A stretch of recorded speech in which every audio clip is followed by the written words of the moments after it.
রাজধানীর উত্তরায় milestone school and কলেজে বিমান বাহিনীর যুদ্ধ বিমান বিধ্বস্ত হওয়ার ঘটনায় এখন পর্যন্ত ২৭ জনের মৃত্যুর খবর পাওয়া গেছে। এ ঘটনার ছবি ও ভিডিও দেখে অভিনেত্রী পরীমণি অসুস্থ হয়ে পড়েছেন। রাতে রাজধানীর একটি হাসপাতালে ভর্তি হন পরীমণি। হাসপাতালে ভর্তি হওয়ার বিষয়টি ফেসবুকে পরীমণি নিজেই জানিয়েছেন। পরীমণি লিখেছেন, আগুনের একটা ট্রমা আমার আছে ছোটবেলা থেকে, সেটা যে এখনো ভয়ঙ্করভাবে আছে এভাবে বুঝতে পারি নাই আগে। গতকালের দুর্ঘটনার ছোট ছোট বাচ্চাগুলোর পোড়া শরীরের ছবি ও ভিডিও দেখে আমার খুব খারাপভাবে প্যানিক অ্যাটাক হয়। রাতে আমাকে হাসপাতালে ভর্তি হতে হয়েছে।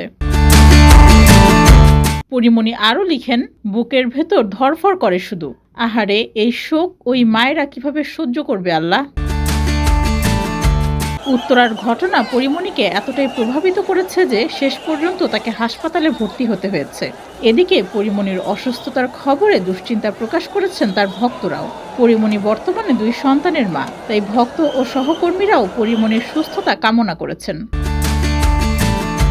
ডেস্ক রিপোর্ট, যুগের চিন্তা।